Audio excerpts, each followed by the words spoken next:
Bonjour, bonjour. Alors, c'est bon, on peut y aller. Bonjour à tous, je m'appelle François Lamoureux, je suis ravi d'être devant vous aujourd'hui. On va parler d'un sujet qui, moi, me trotte dans la tête depuis pas mal de temps.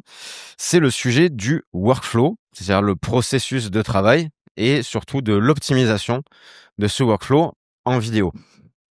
Alors, pourquoi c'est un sujet qui me tient à cœur? C'est parce que je pense que tous les vidéastes, à un moment donné, sont confrontés à un truc qui vraiment est universel, c'est de se dire: «Je veux faire des belles vidéos, mais j'ai pas forcément le temps de faire tout ce que je voudrais». Pourquoi on n'a pas le temps? Bah, parce que des fois le budget tout simplement de nos clients le permet pas, ou alors parce que, bah, nous-mêmes on n'a pas forcément le temps d'aller plus loin et du coup on a toujours cette espèce d'équilibre, un peu à la con sur lequel on essaye de jongler, de se dire: «Comment je fais pour faire, une vidéo qui va être, la plus qualitative possible, sans pour autant rentrer dans quelque chose qui serait pas rentable?» Parce qu'on a vraiment cette notion de rentabilité derrière tout ce qu'on fait. Au final, on peut très bien, faire, une vidéo qui va nous paraître fantastique, mais on va passer des semaines à la faire et au final, notre client, il avait, 300 € de budget, donc la vidéo est super, mais on est absolument pas rentable et nous-mêmes, on a perdu de l'argent. Et à l'inverse, on peut se dire: «Bon, bah, voilà, je vais rusher le truc, mais au final, je serai pas content de ce que je vais sortir parce que, je sais que j'aurais pu aller plus loin et je me suis retenu parce que, j'avais pas le temps, pas le budget» et cetera. Donc ça, c'est une question que je me suis beaucoup posée parce que, je suis du genre justement à être très frustré de rendre un projet à un client où je me dis: «Putain, je sais que j'aurais pu faire tellement plus et j'aurais aimé faire tellement plus». Donc, pour arriver à faire quelque chose aujourd'hui qui me satisfait, j'ai essayé de voir quels étaient les moyens d'économiser, un maximum de temps, de maximiser la qualité le plus possible.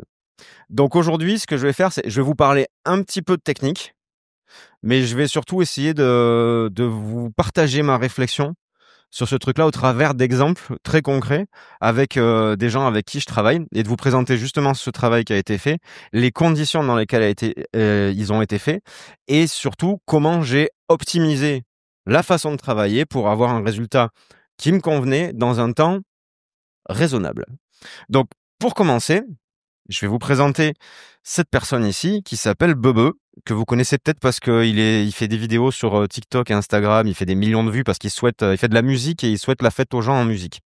Mais au-delà de ça, c'est un super musicien et son passe-temps préféré, je vous le donne en mille, en gros, c'est de m'appeler, la veille au soir et me dire: «Mec, j'ai trouvé un spot de ouf pour tourner un clip, tu chaud?» Je dis: «Ouais, c'est pour quand?» «Bah, demain matin, ça t'irait?» Voilà, c'est son grand jeu. Bon, on se connaît depuis des années et maintenant, voilà, on en rigole, mais on a au-delà de la rigolade, parce qu'il faisait pas ça au début évidemment, on a développé une façon de travailler ensemble qui me permet de répondre, la plupart du temps, à ce genre de demande-là. Il fait pas toujours la veille pour le lendemain, mais vous avez compris l'idée. Ce que je vais faire, c'est que je vais vous montrer un exemple de clip qu'on a tourné un peu dans ces conditions-là, de à l'arrache, total. On n'a pas de temps, on n'a pas de budget, on a vraiment, juste, non, je vais être vulgaire. On n'a pas grand-chose et un couteau et et vous allez me dire, à votre avis, sur ce clip, par exemple, je vous mets pas le son, juste je vous laisse voir l'image. À votre avis, combien de temps on a mis pour réaliser ce clip? Entre le moment où on a commencé à tourner, où on s'est installé plutôt, le moment où on est arrivé sur le set de tournage et le moment où je lui ai livré son clip, prêt à mettre en ligne, derrière. Donc à votre avis, on va essayer d'être interactif sur cette présentation. Je vais vous faire appel à vous régulièrement parce que j'aime bien, discuter avec vous et pas être tout seul à vous asséner des trucs sur la scène. Donc à votre avis, ce clip, qui a tapé quand même ses 100 000 vues, hein, petite fierté, combien de temps est-ce qu'on a mis pour le faire entre le moment où on est arrivé pour s'installer et le moment où je l'ai livré? Qui se lance? Un jour, un jour. J'étais pas tout seul, on était 2. Ouais, 2 à la caméra, 2 caméras. 3 jours, 2 jours. Non, j'avais pas mon ordinateur chez moi. Sur moi, je l'avais chez moi. J'ai fait le montage chez moi. On a 1 jour, 2 jours, 3 jours. 2 jours? C'est un playback. C'est un playback, il y a pas de captation sonore. 3 jours? Bon. Donc de la prise de vue à l'export final, ça a pris 1 journée. Non, en fait, je vous ai raconté des bêtises. Je vous ai mené en bateau, ça a pas pris 1 journée. Enfin si, ça a pris 1 journée, mais on a fait 3 clips dans la même journée et je lui ai livré ces 3 clips dans la même journée. Voilà. Donc tout ça pour vous dire qu'en fait, on peut arriver à avoir un résultat qui est tout à fait correct. C'est pas le clip de l'année, c'est pas, ça va pas passer forcément à la télé. Ça reste du contenu internet, mais en termes de rendu, on est d'accord que c'est totalement correct et que pour lui, ça lui convenait. C'était exactement ce qu'il voulait là. Alors, avant de vous détailler le workflow avec Bebe, je vais vous montrer un autre exemple pour le coup qui va être peut-être un peu plus qui va peut-être plus vous parler parce que là donc Ben c'est un pote, on s'est arrangé, on fait ça régulièrement et on a de l'entraînement depuis des années. Mais à côté, je travaille pour cette jeune fille ici qui s'appelle Mathilde et qui est une pâtissière passionnée, qui a une petite boutique près de chez moi à Pau. Et son gros problème à elle, enfin son gros problème, sa contrainte, c'est que comme beaucoup de petits commerçants qui ont une boutique, qui sont en lancement, etc., elle a pas beaucoup de budget. Elle a sa petite boutique à faire tourner, elle est toute seule, elle se lance et son budget, il est limité. Mais elle a compris et elle sait qu'elle a la volonté de produire du contenu pour les réseaux sociaux. Alors sa spécialité à elle, c'est qu'elle fait des donuts, mais elle fait des donuts haut de gamme. Vous allez les voir, c'est pas un truc des Simpsons, quoi. Et donc elle a compris qu'elle avait une image de marque à construire, qu'il fallait qu'elle se positionne vis-à-vis de ses clients et que ça passait par un contenu un peu léché, un peu travaillé. Ça pouvait pas être juste quelque chose filmé avec le téléphone. Il fallait qu'elle ait quelque chose de plus. Donc on a beaucoup discuté, on a beaucoup travaillé, on a beaucoup réfléchi sur des concepts et on est arrivé à faire ce genre de vidéo là. Donc on est sur du contenu vertical et pour Mathilde, on s'est mis d'accord. Je lui produis à chaque session où on travaille sur de la création de contenu. L'idée, c'est de lui produire tout son contenu pour le mois et de lui faire donc du coup 8 vidéos verticales de ce style-là. Donc vous avez vu, on est quand même sur quelque chose d'assez travaillé. On n'est pas sur un truc juste au téléphone, plus les photos qui vont avec. Donc on est sur 8 vidéos plus les photos. À votre avis, combien de temps? Entre le moment où on s'installe et le moment où je lui rends son contenu. Ouais, elles font entre 30 et 45 secondes par vidéo, ouais. Tout à fait. On est sur un multicam, du coup. On a deux angles. 2 jours. 1 jour max. 5 heures. Oh, c'est précis. C'est précis. Qui pense plus de 2 jours? Plus de 2 jours? 3 jours?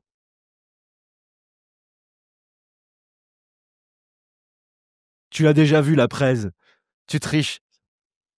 T'en peux plus. Là aussi, on est sur une journée pour faire tout le contenu. Et c'est pareil, on l'a optimisé parce que justement, je savais, comme on a une entreprise à peu près de la même taille, enfin juste la mienne est un tout petit peu plus grosse parce que j'ai une salariée en plus, mais je connais ses contraintes. Je sais ce que moi, je pourrais payer pour faire ça, enfin pour avoir quelqu'un qui me fait ça, et par conséquent, je sais que passer plus d'un jour à lui faire, c'est juste pas possible. Donc effectivement, on est parti sur une journée et on a optimisé le workflow au max pour que quasiment quand je pars, on est deux toujours à travailler dessus, mais quasiment quand je pars, tout est presque prêt. Il y a une partie du montage qui est faite, enfin tout est quasi. Il y a plus qu'à fignoler à la maison quand je rentre et lui envoyer derrière. Et ça lui permet d'avoir du coup 2 vidéos par semaine, plus les photos qu'elle peut mettre en story, qu'elle peut utiliser comme elle a envie. Je ne m'occupe pas de la publication, c'est vraiment juste la production. Et elle a donc tous ces contenus-là à publier.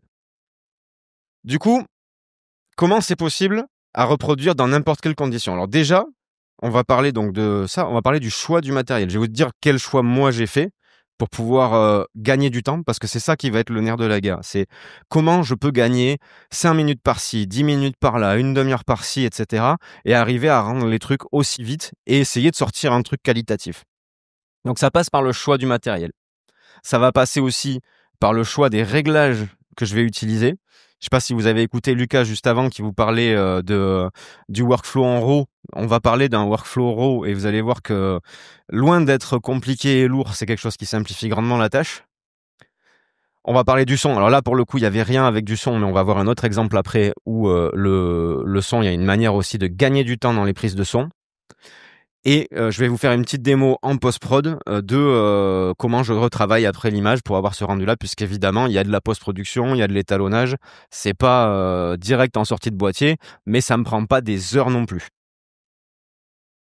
Alors, en gros, le premier choix que je fais au niveau du matériel, c'est de prendre le minimum de choses possibles.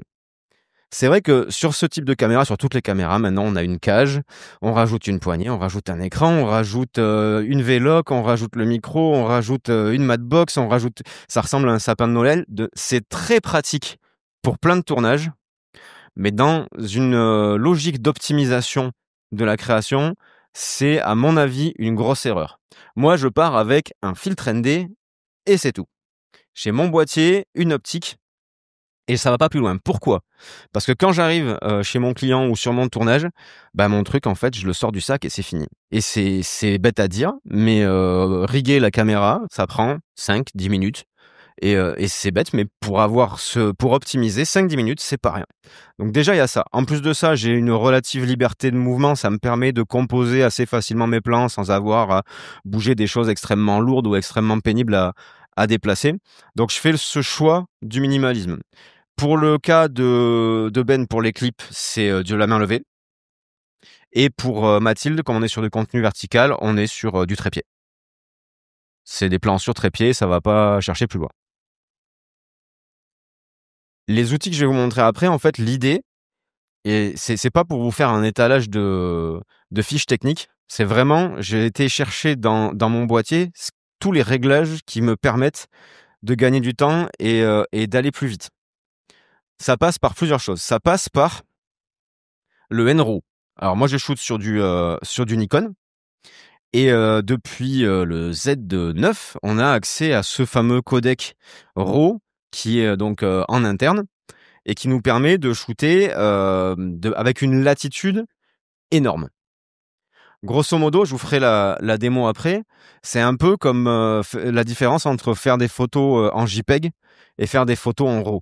On a un workflow qui est totalement différent. On parlera après de la taille des fichiers parce que forcément on a des fichiers un petit peu plus gros. Mais j'ai un workflow en RAW depuis des années. J'ai commencé avec de la caméra RED justement qui a été rachetée par Nikon où j'avais un workflow en RED code.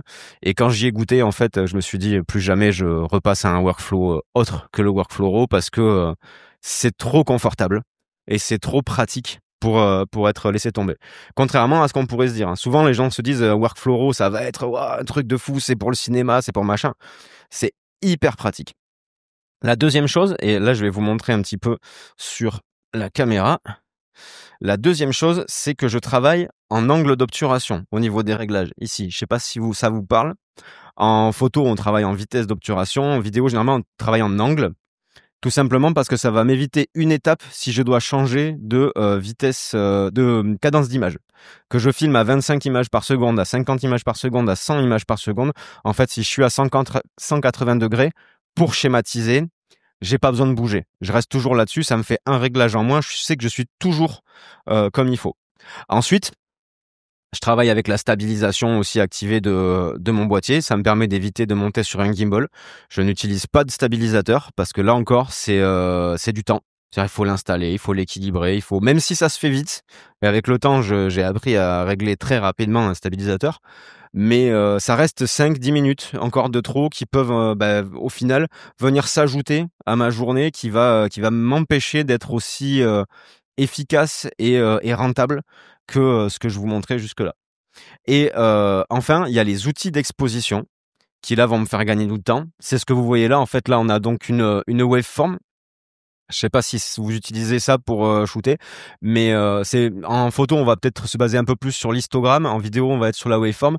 Et en gros, je sais, juste en regardant la waveform, si mon image elle est exposée correctement. Surtout qu'en plus, je suis en NRAW, donc je sais que j'ai de la marge.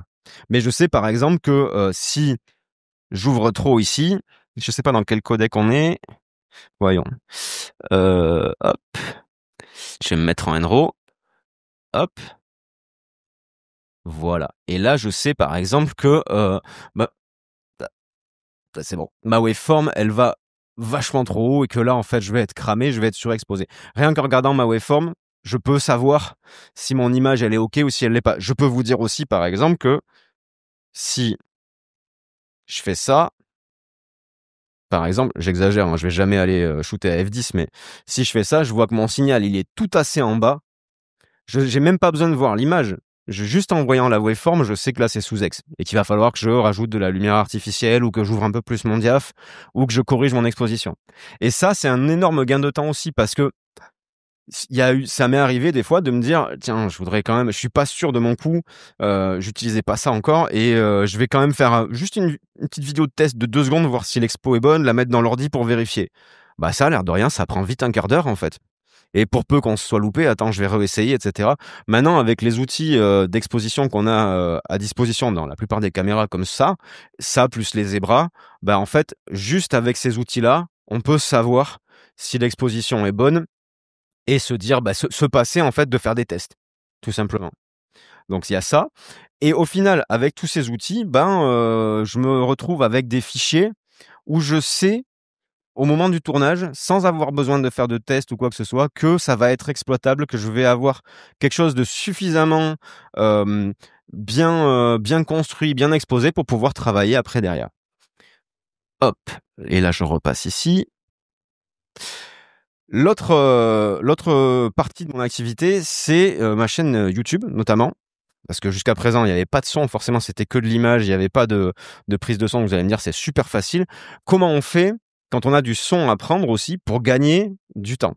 Alors, il y a plusieurs solutions. Déjà, la première chose pour gagner du temps, pour avoir une bonne prise son, c'est de bien choisir son micro. Parce que selon que vous faites comme ici une vidéo YouTube, bah, vous allez peut-être utiliser un micro comme ça qui est un micro type radio sur lequel il faut parler très près pour avoir un son très rond. Mais si vous faites de l'interview, on va utiliser un micro canon, ça va pas être la même chose et on va de fait en fait gagner du temps en sachant bien choisir son micro. Bon, ça c'est quelque chose d'assez spécifique à la prise de son, mais je sais pas vous, mais moi en tant que vidéaste, la prise de son c'est ma bête noire. C'est au bout de 10 ans, aujourd'hui, je peux dire que quand je shoot une image, je sais grosso modo comment filmer. Je sais comment avoir une belle image quasiment à tous les coups. Le son, vraiment, hein, je sais pas vous, mais moi, le son, à chaque fois, j'ai le doute. Chaque fois que j'appuie sur Rec, je me dis, est-ce que ça va pas saturer? Est-ce que j'ai bien vérifié mon entrée? Est-ce que c'est et ça, vous m'enlèverez jamais, j'ai toujours ce doute-là. Sauf qu'on a des outils maintenant qui me permettent de me rassurer un petit peu. Des outils, notamment comme les codecs qu'on appelle le 32 bits flottant. En gros, c'est des outils qu'on retrouve dans l'AZR, par exemple. Quand on enregistre du son sur cette caméra, on peut les enregistrer en 32 bits flottants. C'est une espèce de RAW audio. Ça veut dire qu'en gros, c'est quasi impossible, si ce n'est impossible même, de faire saturer une prise comme ça. Donc si la personne que j'interviewe ou la prise de son que je fais, tout d'un coup, en fait, j'avais fait mes réglages, j'avais monitoré, j'avais fait mes niveaux, mais d'un coup, la personne se met à parler beaucoup plus fort que prévu et le niveau de son change complètement, bah c'est pas grave, parce qu'en fait, en post-prod, je baisse mon niveau et en fait, mon son ne sature pas. Et idem pour les prises de son qui pourraient être un peu basses, on pourra les remonter si le niveau en fait est plus bas que prévu, on pourra les remonter et récupérer beaucoup plus d'informations. Donc ça encore, ça me permet moi d'éviter de me prendre la tête à faire des tests de son encore et encore pour être sûr que le truc soit vraiment aux petits oignons. Je dis pas qu'il faut pas faire des tests de son, il faut en faire, mais ça sécurise grandement ce genre de choses-là. Et en post-prod, donc du coup ce qu'on va faire, c'est que je vais vous montrer en post-prod ce que ça donne. Je vais lancer mon DaVinci. Donc, on est dans DaVinci. Je vais désactiver ici tous les nœuds. Clac. Clac. Et clac. Donc, on est revenu sur Mathilde. Alors, cette fois-ci, on est passé en horizontal parce que c'était un autre projet vidéo avec elle. On est sur donc ce fameux Enro. Et ce que je voudrais vous montrer, ce qui est le truc que je trouve le plus fou dans le Enro, c'est tout ce qui se trouve ici. En fait, quand on filme en Enro, on a cet onglet ici Camera Raw qui va venir être accessible. Et là, on va avoir tout un tas de réglages. Quand vous filmez, généralement, quand vous faites votre prise de vue, si jamais l'exposition, une fois qu'on a fait notre conversion d'espace colorimétrique, qu'on est passé en Rec 709 et qu'on a remis la couleur, des fois on se dit c'est un peu surex, c'est un peu sous-ex, la balance des blancs est un peu à côté, je vais corriger ça en post-prod. Alors c'est des petites corrections des fois c'est des grosses corrections, mais quand on corrige, on a une marge d'erreur qui est limitée. C'est-à-dire qu'on peut corriger des petits défauts sans problème, mais si vraiment on est dans les choux ou si c'est passé un truc pas prévu, eh ben la correction elle a ses limites. Des lumières cramées, une balance des blancs qui est trop décalée, c'est pas bon. Bah, l'avantage du Enro, c'est que ces réglages ici, donc vous avez vu, on a température, exposition, netteté, les ombres, les hautes lumières, la saturation. C'est pas une correction, c'est un choix. C'est un choix qu'on peut faire après la prise de vue. Et ça change absolument tout. C'est-à-dire que toutes mes modifications, mon travail de l'image, je vais pas, au niveau du contraste, de la température, de la lumière, je vais pas faire des corrections là-dessus. Je vais faire des choix. Comme si je re-shootais ma scène, comme si je refilmais l'événement, mais en changeant les réglages. Sauf que je peux le faire après. Ça veut dire qu'au moment où je fais ma prise de vue, certes, j'ai une expérience qui fait que je sais que si mon image est à peu près OK, mais de savoir qu'elle est à peu près OK, c'est suffisant parce que je sais que là, je vais pouvoir tout changer. Si je bouge mon curseur de balance des blancs, je peux aller dans les extrêmes sans aucun problème. Si je me dis que là, c'est un petit peu trop chaud, bah, je reviens ici, on va dire peut-être plus à 5000. Ou si je veux lui donner un mood un peu plus chaleureux, je peux aller encore plus loin. Je peux, si par exemple ici, je trouve que les hautes lumières, elles sont un peu too much, je peux les réduire. Je peux remonter un peu les ombres, je les avais déjà remontées, tiens d'ailleurs, ici. Et ensuite, j'ai plus qu'à appliquer mon look. Donc moi, j'utilise le plugin intégré Film Look Creator dans DaVinci. Et en fait, j'ai tout qui est fini, quoi. J'ai en termes d'étalo, j'arrive à avoir un rendu hyper quali avec 3 nœuds. Et encore le dernier, c'est juste vraiment pour la virgule, hein, c'est du glow, c'est juste pour avoir un petit côté un petit peu brillant sur les lumières. Mais au final, on a juste ça. Alors qu'avant, quand je travaillais sur des fichiers en log, en H265 ou des choses comme ça, bah, j'avais une série de nœuds en fait qui corrigeaient plein de trucs, etc. Là, en fait, j'ai juste enfin, c'est pas mes corrections, pardon, c'est un abus de langage. J'ai mes choix ici de réglages qui se font avant. Et ça, c'est vraiment priceless. Parce que on peut se permettre l'approximation involontaire. Et après, j'ai juste à copier mes réglages. Faut juste que je les active. Hop. Et ouais, entre ici et là, c'est pas la même. Ouais, c'est pas pareil. Et même beaucoup. Quand je vois le truc, la différence de saturation est pas du tout. Donc là, c'est filmé avec la ZR en Enro. Et, on a ce rendu là avec vraiment juste le plugin ici natif de DaVinci, 2-3 réglages, on arrive à avoir ça. Et ça me permet justement, ce qu'on disait au départ, d'avoir ce rendu qualitatif en très peu de temps. Du coup, je vais repasser juste, hop, pardon, je vais repasser sur la presse. Tac, donc la post-prod, ça donne ça. Et on arrive du coup à cette question-là, et je pense que je vous ai parlé un peu technique, mais c'est le fond de mon propos. C'est que, en gros, tout ce que je vous ai dit, c'est que bah, grâce à ces réglages, ça devient quand même très facile de sortir des images assez cool. C'est-à-dire que bah, avec ce RAW vidéo, bah, c'est difficile de me louper sur l'exposition. Je peux pas me louper sur la balance des blancs. Avec le 32 bits flottant, je peux pas trop me louper sur ma prise de son, si j'ai bien choisi mon micro et si je l'ai bien positionné. Est-ce qu'au final, ça serait pas un peu presque tuer le plaisir de la chose, de faire ses réglages, etc. Et au-delà de cet aspect efficacité, rentabilité dont je vous parle au début, moi je suis hyper content qu'on ait des outils comme ça aujourd'hui parce que ça m'enlève tout ce que je considère comme chiant dans mon métier. Faire une balance des blancs, je sais pas vous, mais moi, ça me fait pas vibrer, quoi. Ça m'excite pas particulièrement. Faire des niveaux audio, c'est pas ce que je préfère faire dans la vie.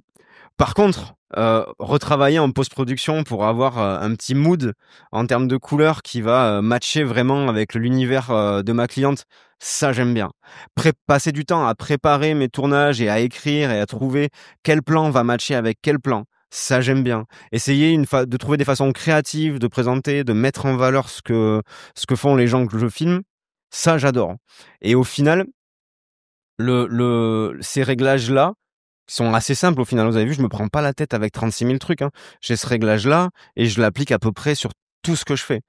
Bah, ça me permet de vraiment retrouver mon plaisir, enfin retrouver, j'ai jamais perdu, mais d'être à fond dans ce plaisir-là de créer, de se poser la bonne question, de se dire voilà comment je peux mettre en valeur. Parce qu'il y a ce souci aussi de se dire les gens que je filme, pour moi, mon métier, il consiste à les aider à mettre en valeur leurs produits, les produits qu'ils veulent vendre, ou alors leur art parce qu'ils sont musiciens.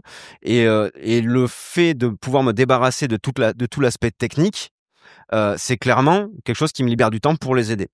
Donc du coup, c'est cette question-là. Et oui, je répondrai à la question pour le stockage de monsieur juste après. Et donc du coup, c'est sur ça que je voudrais terminer la conf et discuter avec vous en termes de workflow. Est-ce que voilà, pour vous, c'est aussi quelque chose de contraignant, les réglages, ou qu'est-ce que ça peut être libérateur, ou est-ce que vous avez d'autres questions en rapport avec ce qui s'est dit aujourd'hui? Moi, je suis clairement séduit par le produit. Ouais. Le seul truc, c'est à quel point moi, ça peut bouleverser mon workflow de travailler en RAW, et quand je vois un peu les débits qui Ouais. sont gigantesques, ça implique encore d'autres choses derrière, hein, malgré que la qualité est là, quoi. Ça implique pas tant que ça, en fait. Au début, ça fait bizarre. Et je te dis ça vraiment en connaissance de cause, parce qu'en commençant avec la RED, c'est le truc qui m'a fait le plus peur. Mais en même temps, je me suis dit, quand j'ai acheté une RED, je sais pas pour filmer en ProRes, quoi. C'est pour avoir le RED code en 16 bits, etc. Et donc, si tu veux, j'ai commencé, comme tout le monde, avec des disques durs. Tu sais, on les empile un peu, les disques durs externes, pour stocker. Si tu fais le compte au final de ce que t'ont coûté tes disques externes, t'arrives vite finalement à des tarifs assez élevés. Parce que, bah, tu vois, un disque dur de 2 Tera, ça va vite être 200, 300 euros, tu vois. T'en as 5, 6, 7, 8, ça commence à... Donc, ce que j'ai fait, moi, c'est qu'au bout d'un moment, j'ai dit, bon, je vais arrêter les frais d'acheter, entre guillemets, mon stockage à crédit, presque. J'ai acheté un RAID, donc une baie avec 8 disques dedans. Ça m'a coûté 2500 euros. Une fois pour toutes, ça fait 4 ans que je l'ai. En plus de ça, donc c'est des disques classiques à plateau, et donc en fait, je peux monter dessus parce que la vitesse est suffisante. Donc tout mon workflow RAW, il fonctionne avec ça. Je monte directement sur ces disques-là. J'ai de la redondance, donc si ça veut dire que si j'ai un disque qui claque, bah je l'enlève, j'en mets un autre et ça va se recopier dessus, je perds rien. Et en plus de ça, je le stocke dans du cloud là-dessus. Et donc si tu veux, en fait, j'ai fait ce choix de me dire, voilà, j'investis, donc j'ai 56 Tera sur ce truc-là. Moi, je les remplis pas, hein. J'ai 56 Tera, mais au final, quand tu fais le compte de tous les disques que tu achètes, des fois, bout à bout, tu te dis, bah, autant acheter. Je dis pas qu'il faut acheter autant, hein, mais avec ça, je me pose jamais la question de la taille des fichiers, en fait. J'allais te demander justement est-ce que tu travailles ou pas sur du proxy? Non, je travaille direct sur les fichiers. Ça marche sans problème. Je travaille directement sur les fichiers et sur le RAID la plupart du temps. Et quand je suis en déplacement, je travaille sur les proxys, mais dans le cloud. Parce que Blackmagic te permet en fait d'avoir tes proxys dans le cloud. Truc, ça m'a fait penser à quelque chose et j'ai oublié ce que c'était. Au niveau du stockage. Ah oui, les cartes. Moi, je travaille sur des cartes de 1 Tera, des Angelbird. Au final, je fais en NRAW, sur une carte de 1 Tera, je fais un peu plus de 3 heures d'enregistrement en 4K25. Sur une carte de 1 Tera, c'est des cartes qui coûtent en TTC 350 euros à peu près, ce qui pour des cartes n'est pas déconnant. Avec les débits, ça va. Et puis bon, c'est archifiable. Et puis surtout, la taille des fichiers, en fait, la question de la taille des fichiers, moi, ça me ramène 7 ou 8 ans en arrière. À l'époque où moi, j'ai shooté avec un Sony A7 III, et la grande question, c'était, ouais, est-ce que la 4K, vraiment, on en a besoin? Véridique, hein, il y a 7 ans, c'était la question qu'on se posait tous. Ouais, bon, en fait, c'est pour mettre sur Internet 1080, ça suffit, etc. Bon, aujourd'hui, la 4K, c'est devenu la référence. Sur- Non, à l'époque, oui, mais en filmé en 4K, je parle. Pas sur l'export, hein. Je parle, même filmé en 4K, c'était un débat.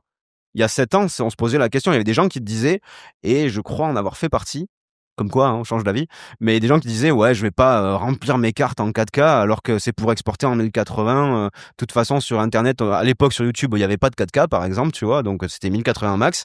Et au final, en fait, on a évolué. Et au final, la différence de poids de fichier entre la HD et la 4K, elle est assez conséquente. Et quand on parle de 4K en 4.2.0 8 bits ou de 4K en 4.2.2 10 bits, là aussi, on est encore dans des tailles de fichiers. Donc au final, je pense que l'évolution, elle va quand même dans le sens du RAW et que de toute façon, si on veut pouvoir aller au-delà de ce qu'on a actuellement, à savoir des codecs qui sont du H265 en 4.2.2 10 bits, bah, le step d'après, en fait, c'est le RAW. C'est le RAW. Et l'avantage du NRAW par rapport au Redcode, du coup, parce que moi j'ai tendance à préférer le NRAW que le Redcode, c'est qu'il a 2 niveaux de compression. Il y a un mode high où c'est très peu compressé, et donc c'est assez gros. Et il y a un mode normal où c'est un peu plus compressé, et c'est ce que j'utilise moi, et où on a plus de temps d'enregistrement sur la carte. Et, et surtout, tu as accès à toutes ces métadatas. Ouais, tu vois, c'est ça sur les... Merci Roland, c'est ça. Est-ce que vous avez d'autres questions sur ce workflow? Oui. Bonjour, merci beaucoup pour ton Salut. intervention. Petite question, tu as parlé de ton look. Je voulais savoir si tu utilisais le même look sur toutes tes vidéos, enfin si tu avais une patte un peu que tu reprends, tu sais, Ouais. avec le look creator de DaVinci, ou est-ce que c'est quelque chose que tu travailles à chaque vidéo différemment? Je sais que tu travailles avec, alors je sais plus son nom, pardon, mais avec une fille qui travaille sur des donuts, etc. Oui. Souvent c'est le même look. Oui. Est-ce que tu fais un look par client? Est-ce que tu utilises toujours un peu les mêmes choses? Enfin, Alors, comment tu travailles par rapport à souvent ça? les mêmes choses, sauf si vraiment je vais travailler mon look ailleurs que sur les talos en fait. C'est-à-dire que pour Mathilde, on a essayé pas mal de choses et on s'est rendu compte que ce qui matchait le plus avec son univers, c'était quelque chose de très lumineux.